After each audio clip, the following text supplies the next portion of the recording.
Senadora, nós vivemos ou não num Estado de Direito para que as pessoas possam recorrer a todas as instâncias do Judiciário brasileiro? Não há dúvida que nós temos juízes em Porto Alegre, em Curitiba, em Brasília, no Rio de Janeiro e em todos os estados. O Poder Judiciário, o Ministério Público, a Polícia Federal, o Congresso Nacional e o Poder Executivo funcionam porque a democracia brasileira e o Estado democrático de direito estão cada vez mais consolidados. Eu acho que as pessoas, os líderes políticos partidários que pregam uma guerra civil no país, que pregam uma reação de violência, ataques, achincalhando os ministros por não concordarem com as sentenças exaradas, não tem moral para atacar o Estado Democrático de Direito em nosso país. É lamentável o que está ocorrendo, porque isso é inaceitável também.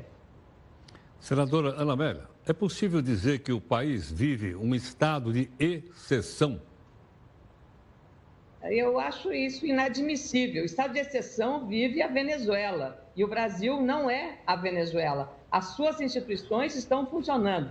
Todos os recursos que no processo da Lava Jato ou do triplex do Guarujá foram usados pela defesa dentro da ampla defesa que teve direito o senhor Luiz Inácio Lula da Silva. O fato de ter sido um presidente que tenha feito programas sociais importantes, que tenha sido um líder popular, não o torna inimputável, absolutamente. É isso que torna a democracia brasileira mais forte e a justiça brasileira também mais forte. Então, não adianta você usar comentários, porque na justiça, como na política, o contraditório sempre vai existir. Mas é preciso entender a legislação brasileira, como o Código Penal está sendo observado rigorosa e exemplarmente nas decisões da Justiça, seja em Curitiba, seja em Porto Alegre, seja na Justiça Federal, seja no Supremo Tribunal Federal. Senadora, há uma perseguição contra o ex-presidente Lula articulada pelo Poder Judiciário e apoiada na mídia? Não é possível imaginar que se unam numa conspiração.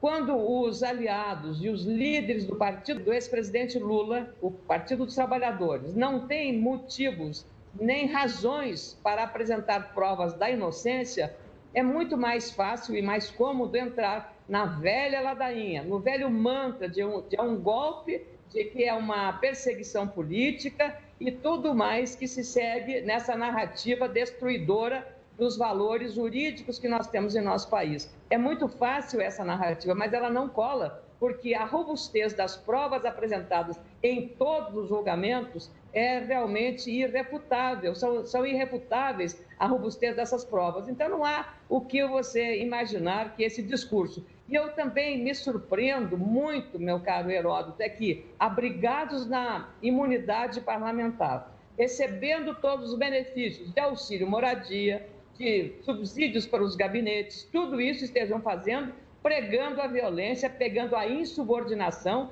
pregando a desobediência civil, pregando uma greve geral no país. É isso que querem, exatamente, tornar o Brasil um modelo muito parecido com a Venezuela, onde as instituições estão a reboque de um ditador chamado Maduro. É isso que querem, que o Brasil seja a mesma coisa que acontece na Venezuela e a população fugindo de lá, vindo para o Brasil, nos estados da Amazônia, que já não tem mais resistências e nem capacidade de abrigar tantos venezuelanos que estão fugindo do sofrimento, da falta de comida naquele país pelo regime ditatorial de Maduro. É isso que querem que se estabeleça em nosso país. É o Estado de Direito na visão que o PT deseja para o Brasil. Senadora, a eleição sem o presidente Lula é uma fraude? Como é uma fraude, se decorre da impossibilidade de ele, eventualmente, ter o registro da sua candidatura impedido com base numa lei aprovada com todo o vigor por ninguém mais, ninguém menos do que as lideranças maiores do Partido dos Trabalhadores, Aloysio Mercadante, Eduardo Cardoso e de outros partidos da esquerda, do PSOL, o PCdoB. Todos os líderes votaram com vigor, com ardor, com entusiasmo enorme quando foi votada a lei da ficha limpa, decorrente originária de uma ação popular. ação popular. Agora, os mesmos defensores, entre aspas, do povo brasileiro, são contra a lei que a população quis construir e foi construída por pressão da sociedade depois de um longo de milhares de brasileiros com abaixo-assinado. Então, eles mesmos se contradizem exatamente nessa atitude que absolutamente não confere nada com o discurso feito na aprovação da lei da ficha limpa. E a impossibilidade do registro da candidatura decorre exatamente e precisamente da lei que eles foram os maiores entusiastas na aprovação. Você lembra muito bem disso, meu caro Heródoto, e, portanto, não há o que reclamar. O Estado de Direito que nós temos foi construído também com a ajuda da esquerda e da oposição. Gentilmente, quem está aqui conosco, senadora Ana Amélia. Senadora, nós estamos totalmente na interatividade, o jornal aqui está em muitas plataformas. Nós recebemos da Claudinha, de Itajaí, uma pergunta dizendo a senhora o seguinte: por que a senhora continua no PP, haja vista que o partido ao qual a senhora pertence tem vários políticos arrolados na Lava Jato?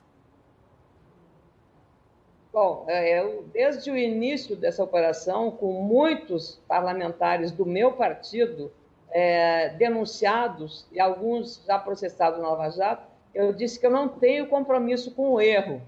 E por não ter compromisso com o erro, cada um tem que pagar pelos erros cometidos, pelos crimes cometidos, sejam eles de corrupção, de apropriação indébita, de ocultação de patrimônio, seja o que for. Então, não tenho... A minha régua moral, Heródoto, é a mesma para o meu correligionário e para o meu adversário político. Foi assim nas minhas posições que eu tomei, quando votei pela cassação do mandato de Demóstenes Torres, cassação do mandato de Delcídio do Amaral e também favorável à condenação e à prisão de Aécio Neves, que foi meu aliado nas eleições de governo do estado do Rio Grande do Sul, quando eu fui candidato. Ele ganhou a eleição, mas isso não me deu o direito de passar a mão na cabeça do Aécio Neves, do senador Aécio Neves, e fui à tribuna para dizer que eu tinha que ter coerência política, porque votei favoravelmente ao impeachment de Dilma Rousseff e não poderia votar diferente, a não ser aprovando que fosse mantida a prisão de Aécio Neves. Essa é a minha posição e isso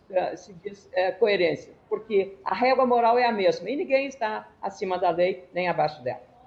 Senadora, muito obrigado mais uma vez pela participação aqui no Jornal da Record News. Até a próxima.